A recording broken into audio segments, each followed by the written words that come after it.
Gentlemen, good evening. It's a Wednesday night, a balmy Wednesday night here in Melbourne. How are you, Rocket? Are you well? I'm fine. Never gets old. Starts you off with a laugh. I'm good, thank you, Roscoe. I'm very good. Excellent. I'm intrigued, as always, by your cryptic Zoom background. If we choose to go with the video of this podcast and put that out for everyone's viewing pleasure, you will see Rocket's cryptic background. It always is a conversation starter. If nonetheless, I can see some water, I can see some blood, and I can see him covering what might be creating that. But anyway, I'm sure there's a meaning there. I'm pretty sure there's a shark in there. Pretty clear. I mentioned video there before. You can catch last week's episode on the YouTube channel. We did crack 100 subscribers. I put the desperate plea out. Like and describe. Not like and subscribe, not like and describe. We probably don't want anyone to describe because we know what the feedback would be, but like and subscribe is appreciated. Of course, we are off the 100, over the 100. I think we joked about, who was the cricketer we joked about last week? Michael Slater. Michael Slater. I think we scored one run this week, 103. Thank you to the number 103 subscriber. Don't know who you are, but really do appreciate you. But yeah, you can see our episode from last week. It's got the three of us there on the screen, so you can see us all at the same time rather than one coming in and coming out. A little bit better quality video, according to my guy who puts it together. And yeah, anyway, we'll do this. But you'll see Rocket's cryptic. It's not really that cryptic. Well, it's pretty straightforward, really. But we've got Magic Mike up there. Magic Mike also has a background, and Magic Mike is this week's resident expert on this week's PGA Tour stopover in Mexico because he's played the course several times. Magic, how are you? I'm excellent. I'm a new man, Ross. It's been very lovely weather here in Melbourne. Perfect golf weather. So I feel very relaxed after a couple of hits and. Mm-hmm. Yeah, a little bit suntan, which is great. Okay, so you've been out and had a hit? I have. I had 2 hits over the long weekend. Sunday at Growling Frog and Tuesday at Sandringham. Was it a long weekend in Melbourne, was it? Well, it was a Tuesday. I worked Monday, but many people had Saturday through Tuesday off. Rocket's nodding. Well, just to let you know that the retail stores of Melbourne are open. They opened 6 o'clock Friday night for the golf shops of Melbourne. That probably meant Saturday morning for Drummer Golf in the city at 9:30 in the morning. And no long weekend in the world of the golf retail business. Let me tell you, gents, it's just been pedal to the metal and keeping the golfers of Melbourne very happy. People are losing Pro V1s and TP5s and Chrome Softs and Bridgestones and all of those other good things that they lose, and they're buying them in droves, and also golf equipment, new wedges. People are going crazy for some new wedges. They want some spin. They want some action on the greens. So you were at Sandy Links, I believe. Is that right? Sandy on Tuesday, yeah. It was delightful. You need some action on the greens at that place. It was, they were sort of probably rolling a little bit slower than I thought they were going to be. I think they must have put a little bit of water on them because it was 30 degrees. So it was very warm, but yeah, I think a couple of days like that in a row and maybe rolling a bit like a marble tabletop. But they're beautiful greens. Let's talk about that course for a little second. I've just finished compiling my votes in one of the top 100 list panels that I'm part of, and whether or not Sandy Links features in part of that listing, I have played it within the requisite time. What do you think of the redo of Sandy Links, Mike? It's great.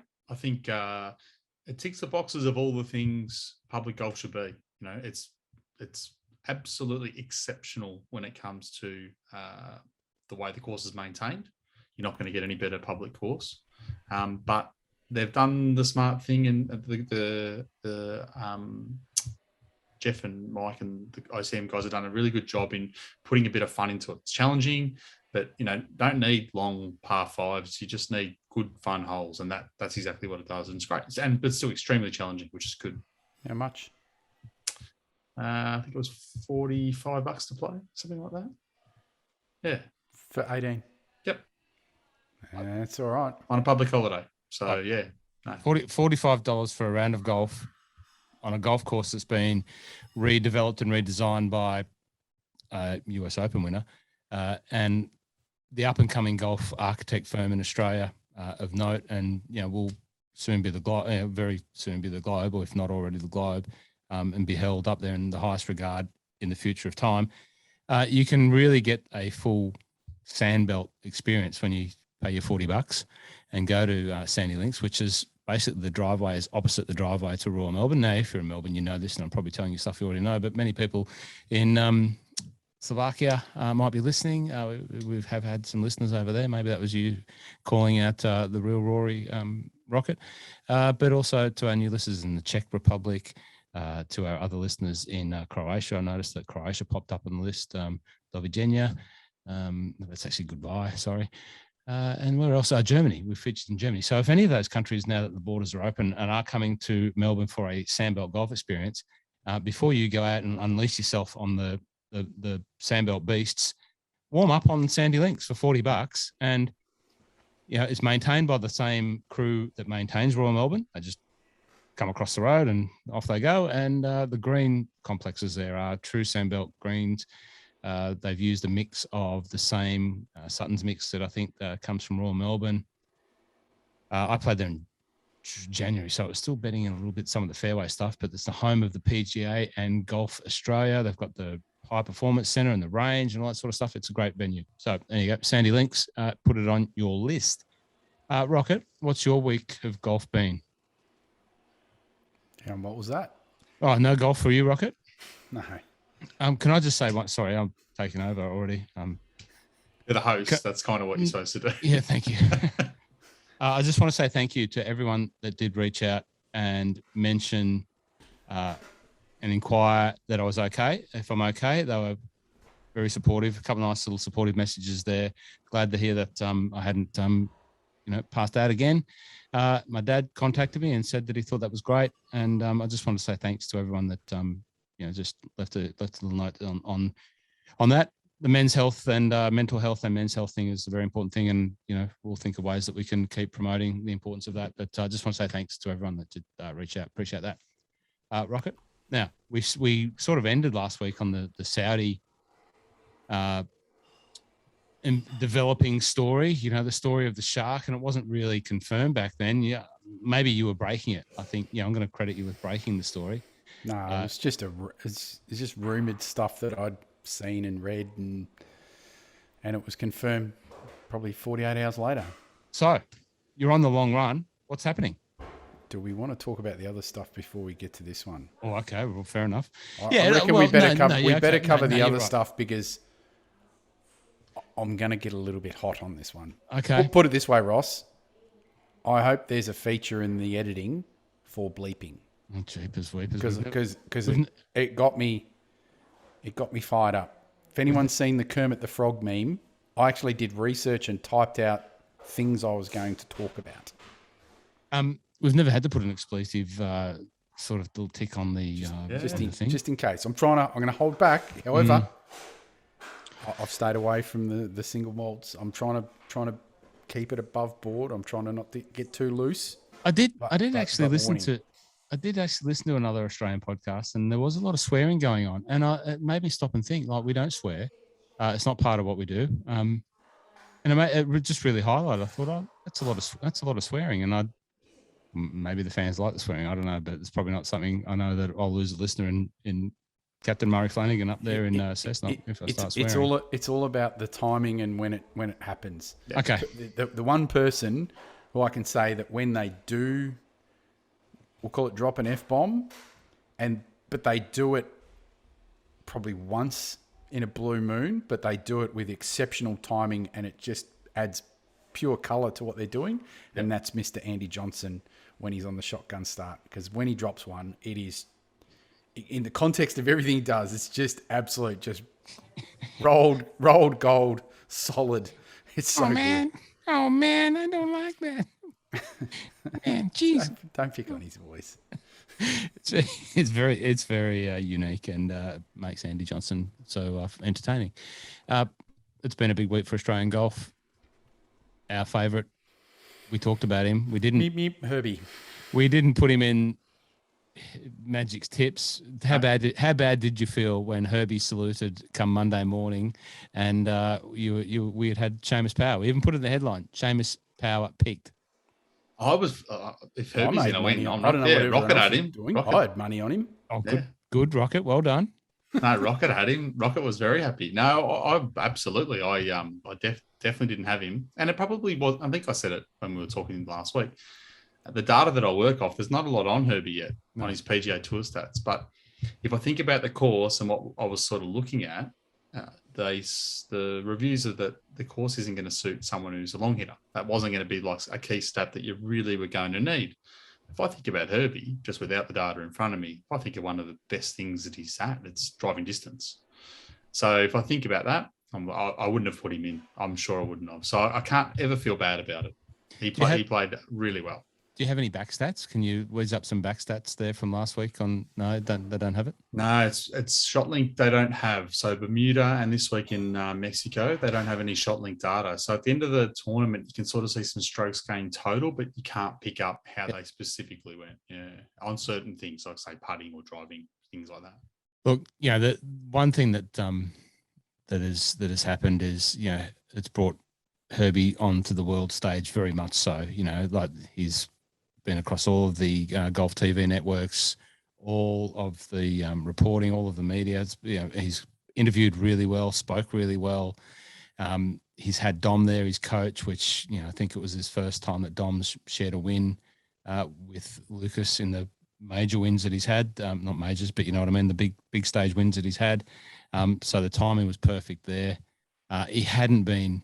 He missed a couple of cuts, and that was one of the reasons why Dom went across. I think I might have said that Pew Dog was going home, and I'm not sure if Pew Dog is going home and Dom's going to take over. I'm not sure exactly how long Dom's staying, but obviously Pew Dog's still in the bag, still on the bag at the moment, and you can't miss the Pew Dog with golf's greatest beard. But, Herbie has rocketed into well inside the top 50. He gets so many exemptions on the back of that win. His tour card secured for another 2 seasons. It's just a dream start. And it's one that we talked about. It's actually 3 because he's already got it for this year. It carries on for the next 2 seasons after that.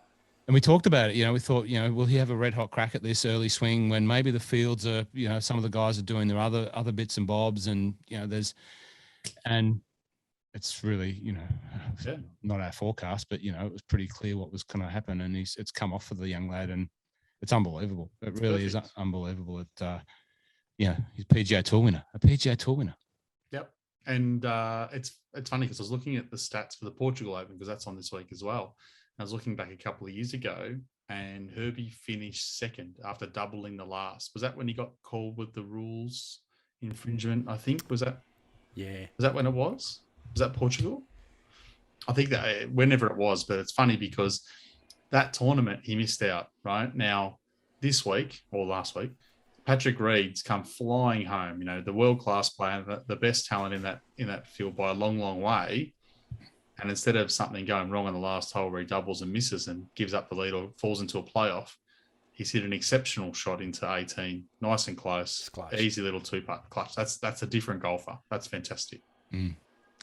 Yeah, you mentioned that rules thing. Was that where he just took the innocuous passing swipe at the sticks just to move the sticks? Yeah, and it's funny. The Shotgun Start boys they almost lumped Herbie with Patrick Reed as another shovel boy. Yeah, no, which I'm probably glad I'm not on social media for that one.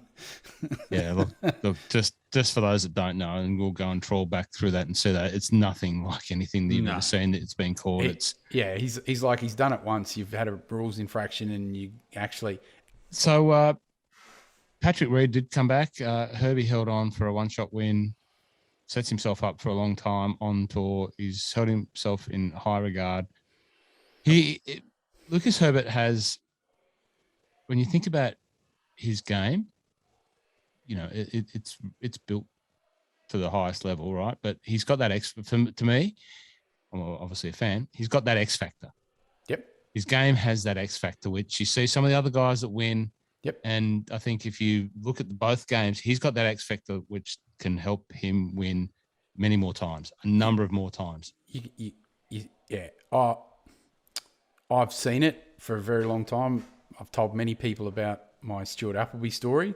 So it's one of those things, when you see it, you go, oh, okay, that person plays a completely different level of golf than any other person that is playing today.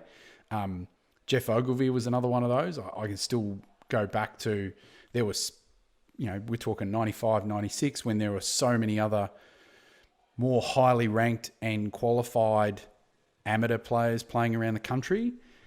And I remember having a conversation with someone, because we're playing in the group behind Jeff, and I'm like, Jeff's going to be a world beater because he has something that not others have. He has this other gear that he can reel off 7 birdies in a row. But the thing is, at the moment, he could probably rattle off 3 doubles. And once you iron that out, everyone else is consistent, and they're just they will plod away. But he has this other gear that he can tap into. And Lucas is the same. I sent you that message. I remember seeing him as a 16-year-old nearly take down a very seasoned man in a professional event. He has it. I've seen him. I've seen him up close in pennant. And when you see someone hit a golf ball, I saw the difference between him and Ryan Ruffles. Ryan Ruffles is a fantastic player. Lucas is another level. Yep. And he's done well with all the interviews that he's done. Nothing but great reviews. The one that stood out was someone asked him about. I saw it. Someone tweeted it again today. Was someone said, "Did you know much about Bermuda before you got here?" And he said, "Yeah, I knew that it was a triangle and it has really a crazy ability that airplanes get lost there or something like that." It's just like, that's an Australian answer there. That's a good country lad. Yeah. That's a good country lad. And it was there was someone who tweeted it and said, this is the minute I knew, fell in love with Lucas Herbert. This is his answer. That was great. Well, it's going to be a big year because he's going to feature in all of the big events that we like to watch and get our eyeballs around, including the Masters. How exciting for the team. Well, the other thing as well, and this was actually, and it's funny, we'll talk about Mr. Andy Johnson again. He's just a genius in terms of how he thinks about stuff. And he kind of brought up a really good point. You think about there's 50-odd events during the year, and you've got these 20-odd events that get condensed with really the best fields. Why not play the weakest ones? Because they get it's the same number of points, may not be the same dollar value, but the possibility of churning out a heap of top 10s, so all of a sudden you get similar OWGR points. Yep. You crank out some wins, so your FedEx Cup points are they're exactly the same, except for some of the elevated ones. So all of a sudden, if you play a couple of weaker fields, he could, if he plays through to, we'll call it that February stretch, and then plays a couple of ones in through the middle of the year, a couple of the other weaker ones. It sounds weird, but actually makes a lot of sense. You're playing a not as strong a field, so you put yourself in a better position to actually finish higher, and it means you raise your rankings. You score more FedEx Cup points, so that means by the snout in the trough season, you're in a better position to just run away with an absolute shed load of cash. Mm-hmm. Not the worst plan. No, I thought it was genius. I thought I had to listen to it again when he explained it, and I'm like, why has no one thought of that before? Why play in all the best events? Why don't you play in some of the weaker fields? Yep. Why not? Turn up now. Well, I'm not sure what Lucas will do, but what I'm looking forward to is catching up with Jamie Glazier tomorrow afternoon for the Mental Mastery Golf podcast, which you should tune into. We won't have Lucas on. Lucas has done his media commitments for the week. He's how big a stogie would Jamie have been puffing on, yesterday, a couple of days ago? They do share in their successes as a team. You know, they talk as a team, they perform as a team, and you know, they very much all are a team. So I'm looking forward to catching up with a little bit more of the insight information on that. If you want to tune in, that'll be sort of Friday or Saturday when that comes out. Talk a little bit more about what's going on in the world of mental mastery. So anyway, Lucas is playing this week at your course at Mike's place. Mike's place, yeah. Mycoba. That's why it's called Mycoba. Mycoba. Mike's place. What's the course called? El Chameleon? El Chameleon? It's El Chameleon, yeah. So it's a Shark resort. Shack. Shark Shack. It's finally, he's getting a lot of press this week. It's Shark. So it's a Greg Norman design. Greg Norman rocket. design. Yep. Yeah. It's I want to say 20 minutes north of Playa del Carmen, between south of Cancun, so Mexico. It's a big resort. They're very, very a whole lot of very, very, very expensive resorts the whole way down the highway there. And this is one of them, the Mycoba Resort, and the course is El Chameleon, built in the mangrove. So anyone that's watching on YouTube will see the picture in the background. It's carved out of mangroves, and you're either in between the mangroves on absolutely unbelievable canals of crystal clear water, 5-10 meters straight down. You can see all the way to the bottom, all the fish just swimming around that you're sort of hitting over, or you're out on the beach. So it's a beautiful, beautiful golf course. It's not super, super difficult. Don't get me wrong. I didn't shoot the course record. Like Coolum, but without dinosaurs. Yeah. Yeah. There's a few lizards running around that looked a bit like dinosaurs. They were a bit weird. But it's a beautiful, beautiful golf course. It's about being in the fairways. It's not somewhere where you want to be remotely offline because the rough is pretty thick. And yeah, if you get wide to those mangroves, it's gone. There's no way to remotely chip out of there. It's done. What are the standout holes that the makers or breakers? Where do you expect people to come unraveled? Where do you expect some shots to be made up? Yeah, I'd say, look, at the end of the day, the par threes it's really going to be wind dependent. So a lot of them, the par threes, I think 3 of them are under 135 meters, 150 yards. Mm-hmm. But really? Yeah, but 2 of them are facing straight onto the water. So when the wind's up, it'll really just, I've just had a look at the forecast for Thursday, and it's blowing nothing. So they were hitting wedges in. I can happily say that I think I played it 3 times. I think I birdied the same hole 3 times, and it was par 3, but there was no wind floating around, so it makes things a bit easier. The one that probably most people have seen and will see if they ever look up the course is I think it was the first hole when we played, but they mixed it around for the tournament. There's a big hole, a big massive cave in the middle of the fairway. It's only, I don't know, 150 meters off the tee, something like that. So it's in no danger of hitting it in there. You need to be pretty bad. But it's a really standout feature of the golf course, as most people would look at. Is that a Patrick Reed redesign? Yeah, you could get lost down there if you really wanted to. It's one of those things, you know there's nothing in there, but you weren't sort of going too far into the cave to have a look at the same time.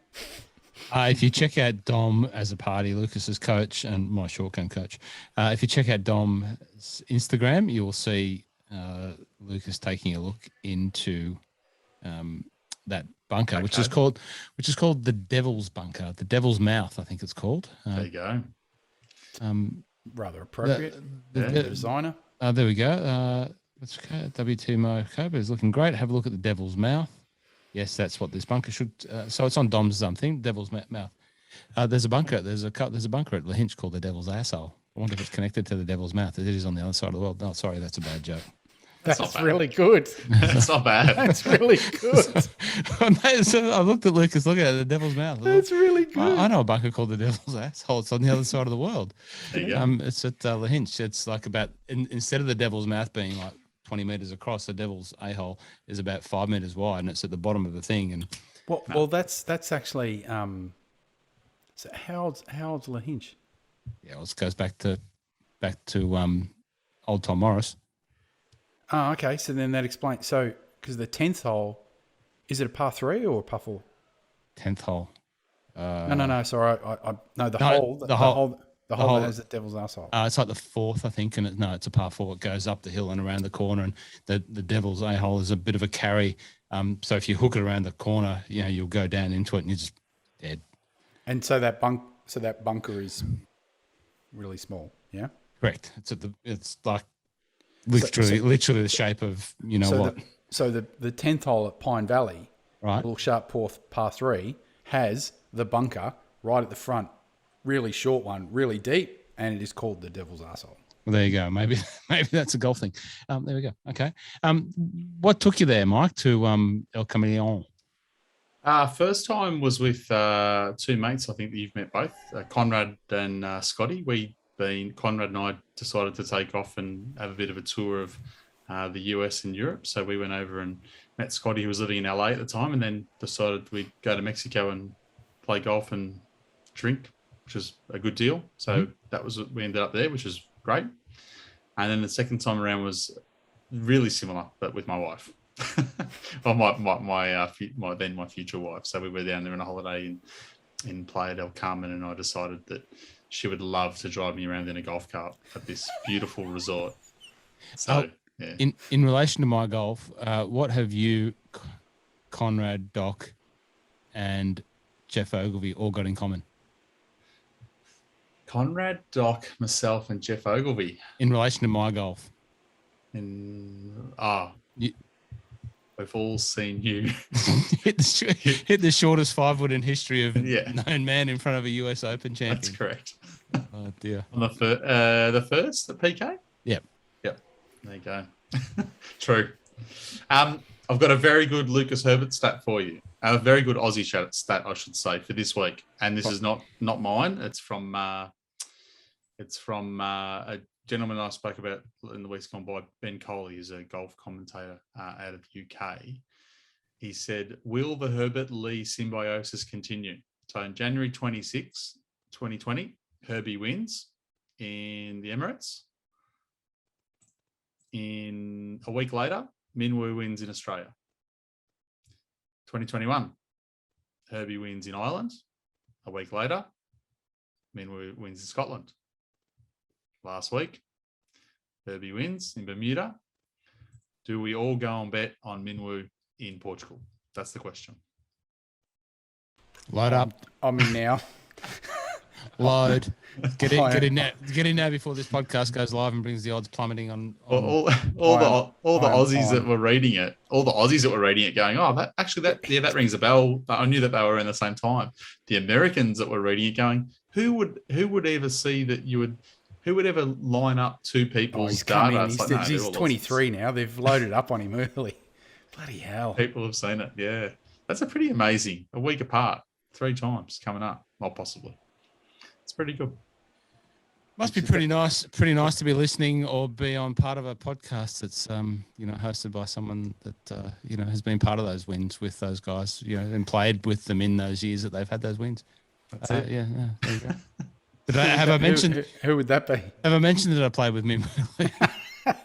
I'm not sure if I've ever come across that in the podcast, if it ever came back out. I think I've got the photo just over there. There it is. Just back on Herbie. Another great thing.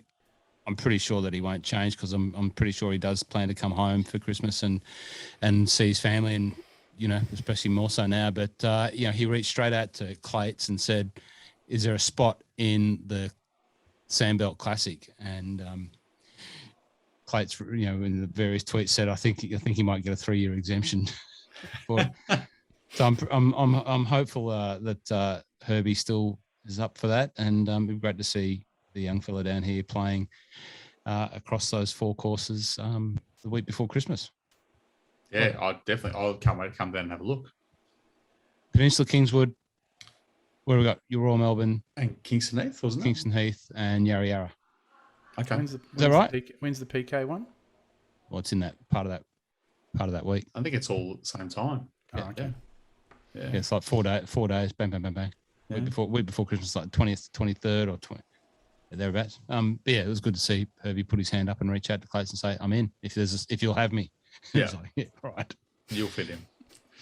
Minwoo Lee in Portugal. In Portugal. I'm on. You're on? I haven't really looked at Portugal. I think I know we'll probably talk about it, but him and Laurie Cantor are the two. But in Mexico, Justin Thomas is a favourite. Quite rightly, he's a very, very good golfer. And yeah, could easily win. I'm going to be shopping around a little bit differently. I like Aaron Wise, the original Wise guy, Abe Answer, and then a few guys that are at, pretty big odds. Keegan Bradley, Russell Knox, and CT Pan, the bronze medalist. Is that correct? CT? Yep. So those guys, I think, are all going to have an okay week, just looking at the way the course is and the way they're going. Xander's not playing? The gold medalist not playing? Gold medalist is not there. We've only got the bronze and the silver medalist playing. Bronze and silver, yeah. Okay. But no, look, realistically, for a tournament that is in their off season, to get those guys down there, like we talked about before, it probably is working that ability to get those players to sort of mix up their schedules. You're not going to see Answer, Hovland, Scheffler, Koepka, Finau, Reed, Justin Thomas, Tyrrell Hatton, Matt Fitzpatrick, Zalatoris. Those guys aren't going to play this tournament normally. Just no. It's, the winners historically, I think Charlie Hoffman, Victor won last year, but I mean, it's that half a step below. So there's a lot of big names down there, which is great. Is this a tournament where it gets like last week the weather was bad, but is this the one where it gets horrendously windy and the palm trees are going, woo? No, I think that horrendous was last week. Historically, that Bermuda one's been pretty bad. This one's been bad too, but the Bermuda's been the worst. But this one can be pretty ordinary. But it's there's just there's nowhere to cover. If the wind's coming in and it's blowing a gale, you're done. Oh, this is the one where Cooch is he shortchanged El Capitan. Correct. That is, of course. You can go down there and he will caddy for you still, I'm sure. Is Kuchar playing? No, I didn't see him on the list. It doesn't mean he's not there. Don't know. Surely he is playing. He is playing. Yeah. He's got some steel ones. That's I good. would say that he's probably bringing his own caddy this time. Oh, geez, Rocket, you dined out on giving Cooch some bloody stick on that for a couple of episodes or several, didn't you? Oh, between that and the drops, I had a good 6 months run with him. Steam shovel, 2 drops. He was just like fodder. So good. So who are you tipping, Mike? Yeah, they're the one. The main. If I had to pick one, I'd take the one that rates on top's Answer. But if I was going to pick one who's at good odds, I'd say Aaron Wise. Okay. I'm just looking here, like his last, and it'll be on your Magic dashboard. He's been top 10 like 2 or 3 times in the last few years. Yeah, so at the tournament, Aaron Wise has finished here. Second last year, cut the year before, but then 10th the year before that. And then in his last 2 starts, he's finished 8th at the Shriners and 5th at the CJ. So that says to me, he's playing good golf. He's been in, what was that? That was the back-to-back weeks in Vegas. He skipped going to Japan, didn't go to Bermuda, probably shot straight down a course where he finished second last year. I'm quite happy to bet him each way. Okay. Did Scott Jamieson reach out to you by any chance? Me? Did he? No? Okay. He was chasing. He said, "Who's the bloke that does all the tips? I need to get the inside information." I said, "I did have a few people. He might have. I had a few people message me from. Remember the other week when I said, if anyone wants to know what the sneaky account is, just let me know. I had a few people message me saying I need the access. So he might have. I did have a couple. Can you just check that? And I'll have a look. Just contact him and send him the secret thing, because he's a busy man. He's in full preseason. They've got the FFA Cup next week. Looking forward to getting back and see some football at Bob Jane Arena, playing South Melbourne. Go U City boys. We haven't seen the Jamo for a little while, Rocket. He asks after you quite a lot. Asks you all right? We're well overdue for a smash. And a little nibble at Jamo's bar, which is the Peninsula Kingswood members lounge. But Jamo, when he's there, he says this is Jamo's bar. He's a good fella.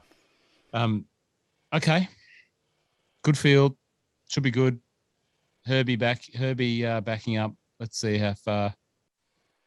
Let's see how he goes after he probably put a few wizard sticks on the table with Dom and Pew Dog after the win. I'm sure. I've taken a little bit of what I did and I threw some more down on the Herbie. Okay, good. Why not? Why not? So you went okay on the. I filled the bank account back up again. She was, if it was a sink, it would have been going. Okay. It's been re-topped up. The seal's been the leaky seal's been fixed. It. Good. Yeah. Yeah. What else? What other golf have we got? We've got there's a little bit of happening in Portugal. So European Tours in Portugal. How's that feel, Magic? Look, to be honest, I didn't know a lot about it before I started having a really quick look at it. Garbage field. Yeah, it's not the greatest field. Matt Wallace is the favourite. Laurie Cantor, Thomas Peters, Beef Johnson, Minwoo's there, but then you're sort of starting to. Bobby Mack's there. But yeah, Sam Horsfield. It's not. I think a lot of people have decided early November could be the time to take a break and have a little spell before Christmas. Did we speak about Sam Horsfield last week, Rocket, or in recent times? Yeah, I think so. Yeah, okay. It's interesting that like you would say that he's a golfer that potentially had an X factor, in his game. Maybe I'm not sure. Yeah, he's highly rated, but just sometimes they just take time. Yeah, he's a great golfer. Like, grew up in America, English, represents England, but grew up in America. Sounds American. Really highly regarded. But I'd love to. He's won on the European Tour, of course. He won a couple of times when they came back during post-COVID or around that sort of time. Yep. Yeah, and that there's no bad wins at all, but it was probably a similar trajectory to Garrick Higo. So Garrick Higo kind of went one step further. So Garrick was sort of beating up on the South African sort of couple of wins there, went over to the US, played in probably a weaker field on the PGA Tour and jagged a win. Mm. So now he's set himself up very similar to Herbie, whereas Horsfield's still over in Europe, not playing poorly, but he seems to have that ability to throw in either a really poor first round or a really poor last round. Yeah. He's not quite tying it all together yet. Great podcast with, I probably mentioned it once before, with he and Rick Shields and someone else, one of the other South African fellas. Good fun. I think they went out and played golf and made a decent video. There you go. Okay. Have we got enough Scots in the Portugal field to have a top Scot market? Of course we do. That's the one thing. There's only two things I do when I get up in the morning on a Wednesday. It's one is where are they playing in Europe, and what is the top Scot market? Okay. We have got Bobby Mack, Callum Hill, Richie Ramsey, Grant Forrest, Connor Syme, David Law, David Drysdale, Scott Jameson, Stephen Gallagher, and Mark Warren. Seems like the same names every week. Yeah, well, good to see them all representing. Geez, they're getting down there and representing the European Tour. So I will go for the top Scots. I'm going for Bobby Mack to start to rebound in some form and to start to tilt his run into next year. Yeah. The Oban Express is getting back on the rails. But Grant Forrest, I want to see Grant Forrest finish off strongly as well. Yeah. No, it's funny. He's certainly one that I could see going well. It's looking at the tournament and just being a bit like picking the Melbourne Cup winner on the colours. Looking at the flags that historically that have done pretty well here, South Africa does very well. So South Africa seems to have a very good representation at the Portugal Masters towards the pointy end. So I might go and have a look later and see if I can find someone from South Africa that. Okay, so maybe you can put up a top Scot market and a South African market. Yeah, I'll go to find it. Okay, I don't think they got one. It must have been. And then we've got the ladies, the women, and also the amateurs playing in the Middle East this week. We've got the Asia Pacific Amateur Championship being played in Dubai. Australia being represented. Who's representing Australia over there? Lucas Michelle is over there. I definitely know that much. Anyone else that we know of? I was listening to another podcast today. Colt Nurse was talking about. He's over there reporting, and he said they'd got up and had gone and checked the PGA scores and found out that they'd gone out early because on the Sunday the weather was so bad over in Bermuda. They teed off at about 7 o'clock in the morning rather than the afternoon, and that's when they found out Herbie won. And he said that all the Aussie guys that were over in Dubai were swinging from the chandeliers, quite happy that that he delivered the win, which was good to hear. But no, I didn't actually. He didn't mention who was on the Aussie team. Hayden Barron, Andrew Lawty. We know Andrew Lawty's name. Hayden Hopwell. I don't know Hayden Hopwell's name. Who else we got? We got. So I'm just scrolling through it. Lucas Michelle, as we know. Lachlan Barker, Connor McKinney. Yeah. So there you go. Good luck to those guys. Lucas has played a lot of golf, probably not a lot of competition golf, but he's played a lot of golf in the last few months as he's treadled around the world, looking at the golf architecture sites of the world before he comes back and looks after a bit of 7 Mile Beach. He's going to be working with the Clayton DeVries Pont people down there, shaping up that. He's probably got his grader ticket, and he's looking forward to playing Tonka trucks in the sand dunes of Rocketland. Can't think of anything better. Exactly right. How far is that from where you were? About an hour and a half ish From where from Port Arthur. That's just over an hour. An hour, yeah. Yeah. Yeah, it does look good. The where they're building, it looks like it's going to be spectacular. It's going to be special.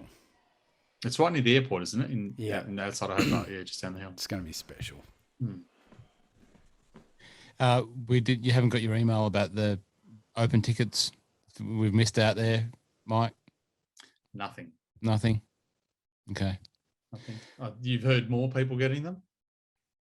I only heard of Ben and his opportunity, his window came and went. So I'm not sure that he took them up.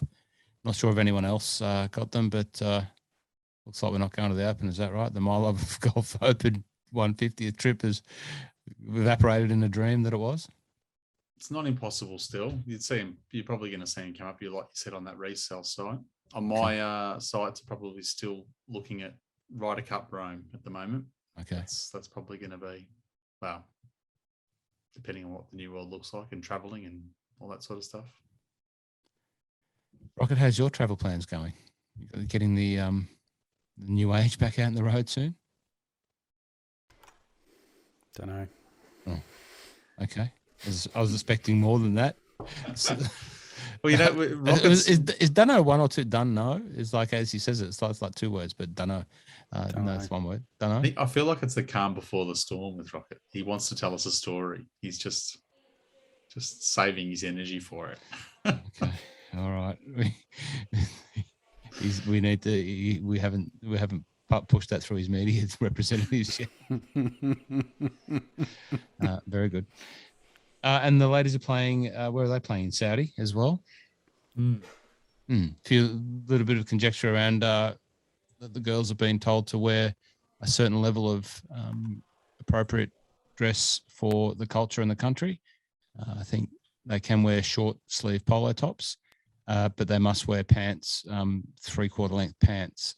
So there's no bearing of skin outside of below the knee and just below the shoulder, below the elbow sort of thing. So yeah, it's going to be 40 something degrees over there every day. So I was going to say, I'm just looking at it now, it's 34, 31. It's going to be warm, and I think for the guys, it's obviously they're the same. They're not too many of them getting around in short skirts when they're playing golf. So you would think for the guys playing in the heat in the long pants, they'd almost be used to it, whereas the girls, because they can get that relief normally, actually having to do it's going to be probably even more difficult for them to get used to. It's going to be pretty hot. Now this is for the video, and if you watch the video, it's going to scare you. But here's what 3 summers of no shorts and golf looks like. Look at that. Scary stuff. How do you not wear shorts playing golf? That was my legs being put up in front of the camera on the Zoom thing here, so you can see it on the video. All the more reason to be the 104th subscriber to the YouTube channel. Those legs are as whiter than that backdrop. How do you not wear shorts? I literally, I'm the exact opposite. I wear shorts to play golf every day of the year. It could be raining and I'll have a waterproof jacket on, a jumper, a polo, but I'll still be wearing shorts. Yeah, you're one of those weird guys. I am. Were you like that at school? Like wore shorts like in the middle? I probably would have. In the middle of Melbourne winter? I would have, but they wouldn't have let me. At a certain time of year, they said, no, you have to wear pants now. Yeah, fair enough. Yeah. That's cool. What about you, Rocket? You shorts guy? I haven't worn shorts. I have not worn shorts for golf in 3 summers. Why? I can't wait to get shorts on to play golf in. Why, Mike? Because once your legs get this white, it's embarrassing to put them out in front of anywhere. Like it's 45 degrees and you want to play golf. It's why you do a bit of pre-work, for a bit of garden work or something like that for a couple of weeks beforehand. Lather it up with a little bit of the banana boat and stuff like that. Get out on the mower at Rocket's house. That's exactly right. It's exactly right. It's just too risky. Once they get that white, and they literally don't. They would fry. It would be a banana boat. SPF, 50 plus. You'll be fine. Just some olive oil. Just rub some olive oil into it. Yeah, the old school olive oil. Extra virgin if you really want to go hard. Yeah, that's it. Or the coconut oil. Remember the coconut oil. Yeah, that's it. Caridi, Italian. Right. Yeah. Anyway, no, I haven't played shorts, summer golf in shorts for a long time. There you go. I fit right into Saudi golf. That's it. Who wins in the LAT Tour? Were we going the Minjee and Minwoo double? Not the worst plan. Absolutely. I will say that I thought you were going to say Charlie Hull, to be honest, when you said that. You've thrown me. I'm going to say Steph Kyriakou, the other Aussie. I would like to see that. I think I know I say this a lot. She's a talent. She's already very, very good. She's going to be very, very, very good. Yeah. She's a very, very, very good golfer, but she's a great little personality as well. When you listen to her talk, when you see her bouncing around, she's always smiling. She's just the little golf that we watch of Steph Kyriakou, and she performed very well in the Open. Great to watch, and look forward to seeing more of Steph Kyriakou. You're on? Are you on the K train? Yeah. He's fully loaded from Lucas, and he's just enjoying it. I'm just happy I bet on the Melbourne Cup winner. Otherwise, I'd have no money this week. Oh, we missed that tip, did we? Sorry, listeners. We missed that tip. I'll give you the tip on the Melbourne Cup. Don't. There was a bet when Conrad and I were walking off the 16th at Sandy. We both realised the Cup was coming up, and so we had money on it as we walked off that hole because that was it. That was as close as it got to a tip. Was it busy on the golf course on Melbourne Cup Day? Back to back, Full house. Okay, full house. Yeah, we had. I think I saw one group of 2 and everything else was 4s, and they were still going off when we walked off the course at about 2:30, and we were off at 10 or just after 10. So it still flowed pretty well. It was very busy. Now, he's been fairly quiet, and he's warned us already. There's a bloodbath sitting behind him. Rocket, you've got a rant. It's a segment. I think we might have termed it a segment some time ago. Rocket's rant. It's not a rabbit hole. It's not a rear view. It's not the other thing that we ever had. But is this a rant coming up? Call it what you want. Okay.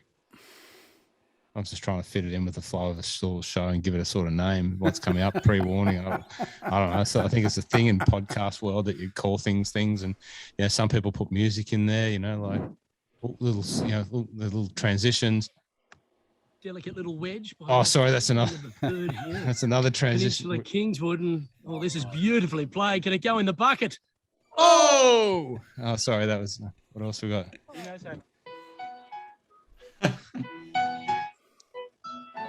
Sorry, sorry. Sorry, Rocket. I don't have any music. Sorry, Rocket. I don't have any music for Rocket's rant. So there you go. That's the interlude. Over to you. Saudi Golf League or PGL, whichever one they decide to pick, whatever it is. Shark Industries.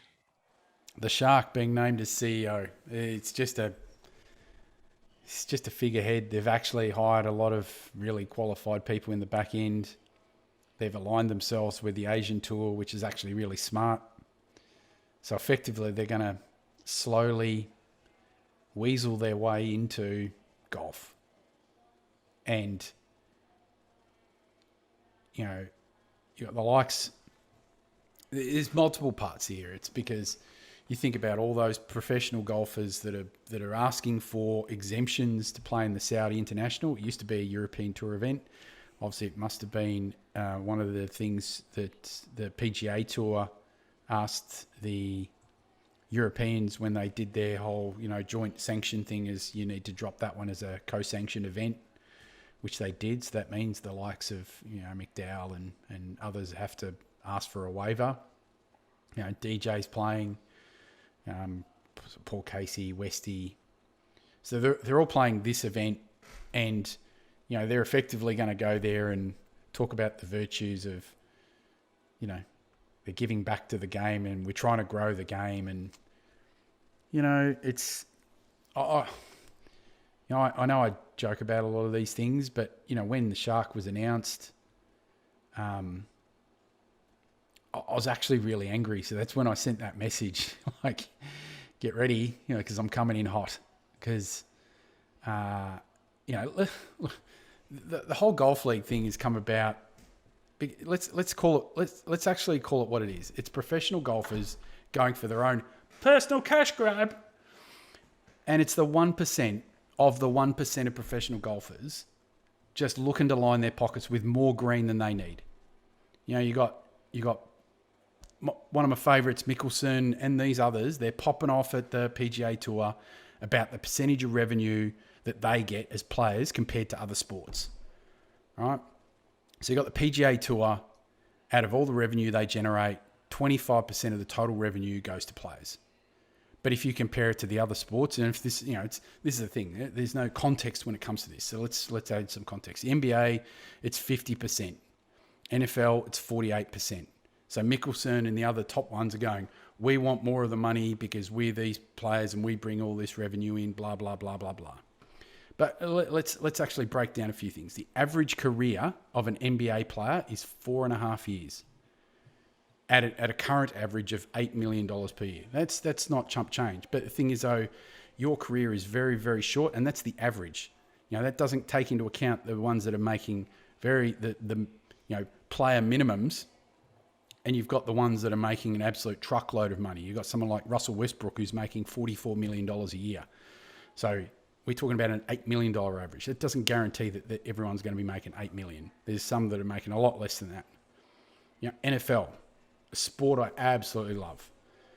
Average career, 3.3 years. Average salary, $2.7 million per year. That's not a lot of money. That is not a lot of money. And they play a team sport that is ownership driven, and you think about those players, they rarely get to pick where they want to play. And a lot of them can get traded to any team without their choice unless you're a top player. Right? There's no Champions Tour for an NFL or NBA. Both of them are very physical sports that take a lot of toll. They do take a big toll on their bodies. You have to look at even a lot of the stuff around the NFL with all the CTI. Concussion. The concussion thingy. So the likelihood of injury for these people is far higher than a professional golfer. The only thing the professional golfer at the moment is going to be injured with is their egos, or their reputation if they decide to, pat down a lie or something like that. And career-ending injuries, the likelihood is just so much less. Again, NBA, NFL, team sports with salary caps, they're owner-driven leagues. You're a professional golfer, you can pick and choose when and where, and if you're a really good player, you can play for 20 years, earning like $1 million a year every year, and that's on course without what the stuff you can earn off the course. Right? So there's, you got someone like Mickelson popping off, And he's trying to make out that he's doing it all for the good of the others, and he's not. Let's actually look at a little bit of the things that's happening in golf, right? Since 2006, participation has declined by 15%. So in total number of participation, people playing golf in the US is 30 million. It's now 24. The governing bodies, USGA and RNA, they're founded in the amateur ranks. Fans of golf that watch TV regularly, they're the hardcore people, right? So it's like us. The casual fans might watch majors. Golf doesn't not have a casual fan space. We're watching a sport that goes for 4 days and 6 hours. An NBA game is 60 minutes and commercials, and you can watch heaps of them. NFL's the same, 2 hours total. I watch heaps of NFL games because I can churn through a lot of them. High impact, high scoring. You have a team.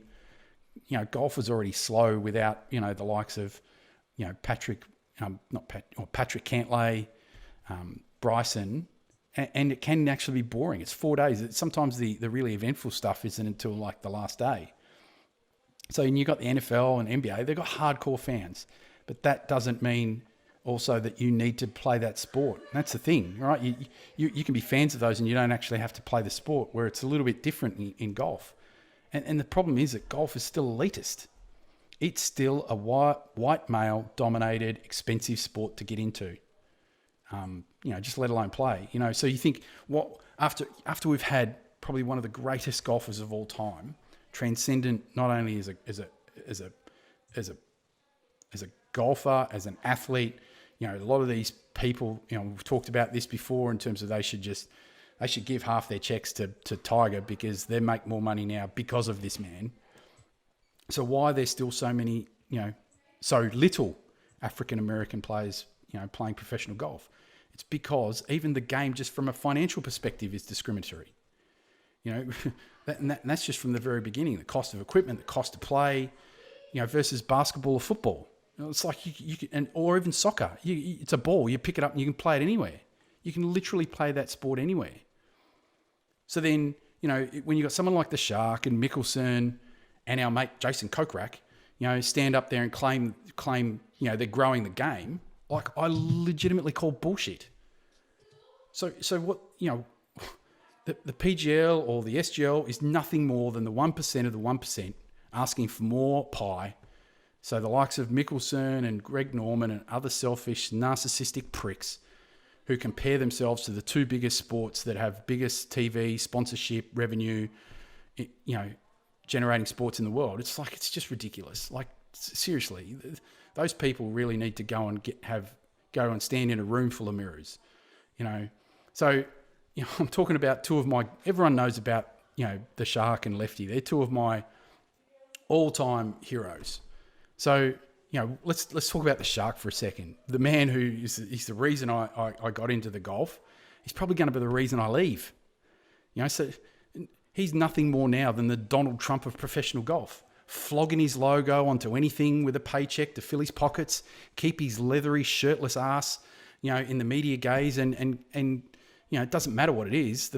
Half the things he puts his logo on, the product's crap. Morals and goodness of our heroes doesn't come pre-installed like a purchase of, a laptop. Doesn't come with Microsoft Office. Unfortunately, the Sharks downloaded a free version of Open Office and it's full of vulnerabilities and easy for malware to exploit. There's a nice little bit of an IT security spin on there. So all Saudi Golf are doing, and they're doing to all the others, they're exploiting them. They're playing some of the events on Trump courses. So all they're doing is they're placating to a bunch of narcissists and their egos and feathering their pockets. Now Lefty. Oh, my man Lefty. Do you know what makes me laugh today is that they've changed a lot of the rules on the green reading books. And what's the photo, the primary photo on the PGA Tour? It's one without a headshot, but it's a photo of Lefty with a green reading book. So they've banned him for 2022. And I wonder how much he's been popping off on social media today about, the PGA Tour and their rule making and stuff like that. So my man Lefty, he loves money more than anyone. And he loves being different, which ultimately just clouds his judgment beyond what is anything remotely sensible. Look, I love him, but he's just a greedy, money-hungry tool. He's a greedy, money-hungry tool. And the unfortunate thing is that as much as I'm, potentially trying to defend the PGA Tour, they're not blameless because it's a players-run league. They're beholden to the players, so they kind of can't come down to them. There are threats, but, it's sometimes I think it's idle. And what we've got now is Saudi Golf basically sports washing human rights violations, and their perception of the world. And they're using golfers to achieve that, and they're using human nature against it.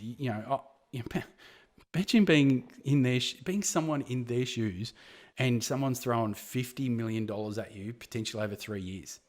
If you played the normal tour and you might be, let's say you're a young fella, like it's Victor Hovland or someone like that, and you've spent a couple of years on tour and you've been able to make on the course, I don't know, a couple million each year. You probably don't make a lot in endorsements because you're not the most endearing person. You're not a media darling or anything like that. And someone puts $50 million in front of you that you only have to, that's guaranteed, for 3 years. It's about the same amount of money you'd make over 10. Like, how do you turn that down? Because it could be life changing. But at the same time, then you got to, where do you stand from a moral perspective? But again, why do the players have to do this? I think that these tours forgets the ones that are really being robbed here are us golf fans. We're not going to get a better, it doesn't matter what they do with this SGL and PGL. We're not going to get a better product because it's going to be the same stuff. It's not exciting. It's not new. And, all we're going to get is we're going to get players who make an arse load of money, sell their soul to make an arse load more, and we, the fans, lose. It's as simple as that. And some of the people that do need to make a stand are, maybe it's the major championship tournaments. It's Augusta National, it's the USGA and RNA. Take a stand and actually ban the players from competing. I think back to,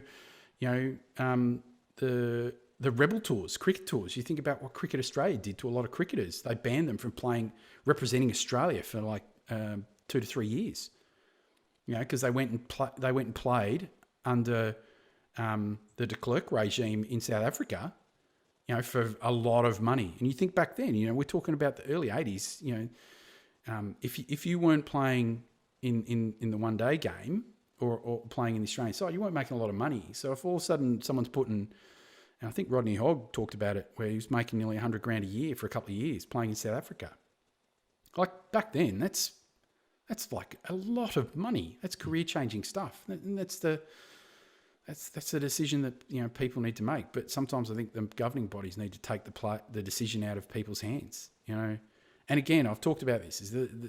Our sport's already discriminatory enough, and we just can't allow it to be used as a cover for a violent, human rights violating regime and country.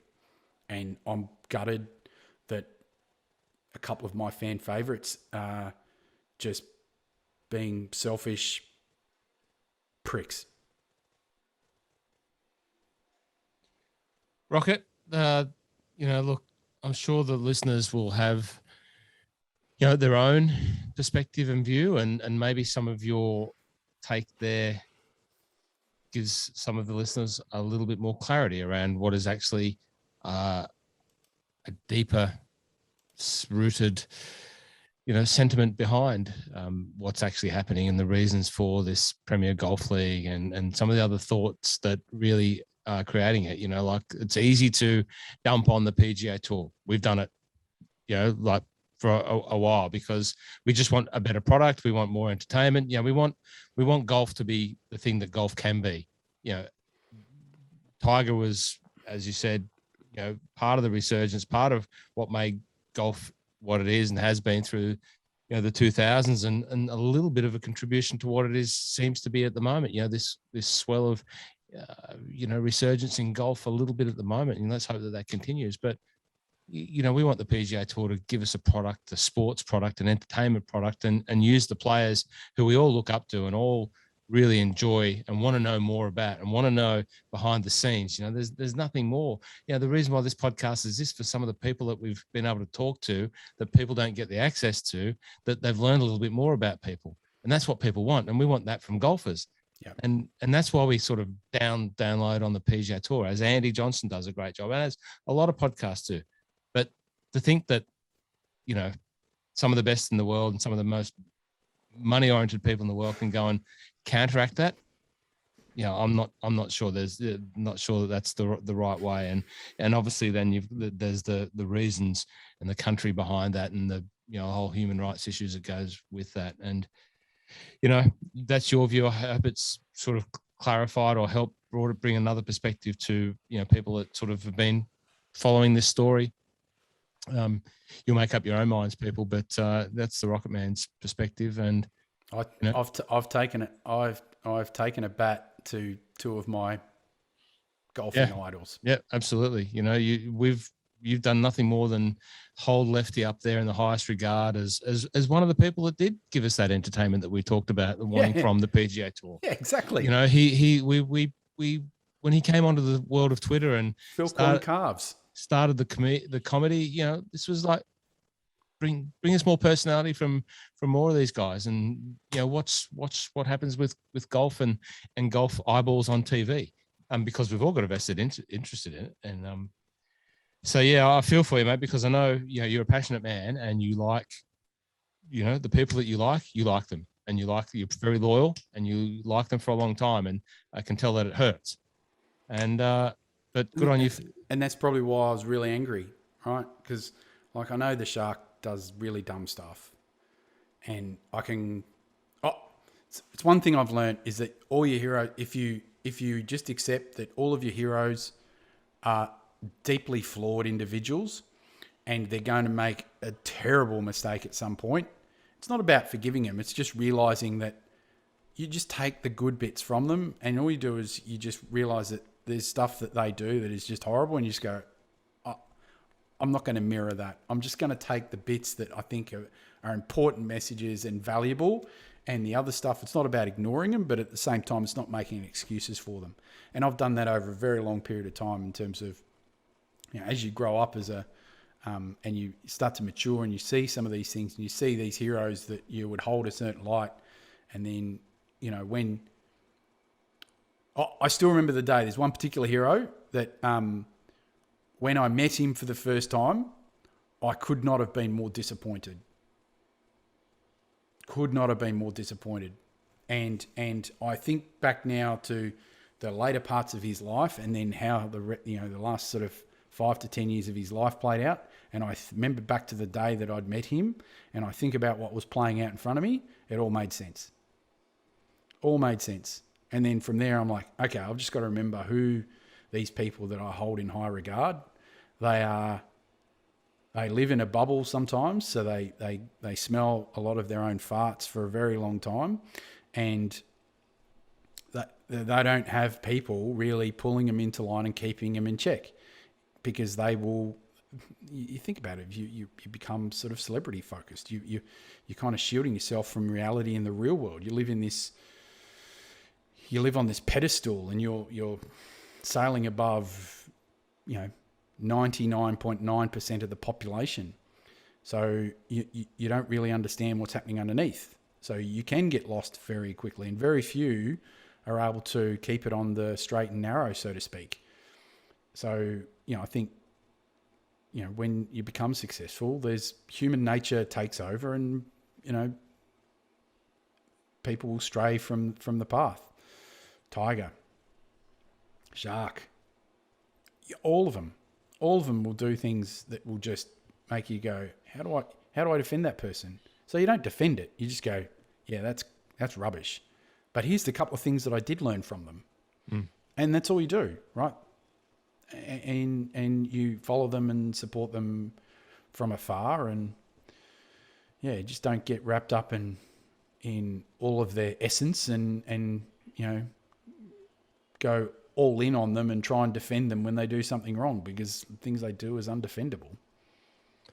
Mike, in closing, while we wrap it up, you got any thoughts or anything you want to add onto that little piece from there from Rocket? No, I think, geez, Rocket's done his homework. He's I think he said it all pretty well. I think he made a lot of good points, and I did like his little foray into his normal life with the talk around data security and viruses. That was good. No, look, you guys both summed it up well. I mean, it's going to be very, very interesting to see how the next 12 months plays out. Like we've heard through a few different podcasts talking about it, and in the media around there, two different bodies now seem to be vying to change the way the landscape of golf is, and a big part of it seems to be coming from money that not really sure a lot of people are comfortable where it's coming from. And it's the other thing as well, it's the money where it's coming from. You think about the players that are going to do it, right? They're going to be scared. Like, I think it was the no laying up one when they've done some work, and they said one of the players that they talked to, they said it's brand suicide. Buying. And the other thing I think about it, it's like I look at, Shark, Phil, and Trump with the courses. You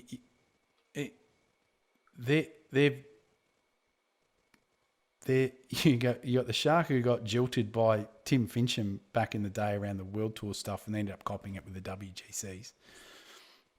Then you got Phil, who has his own beefs with them for whatever reasons and stuff like that.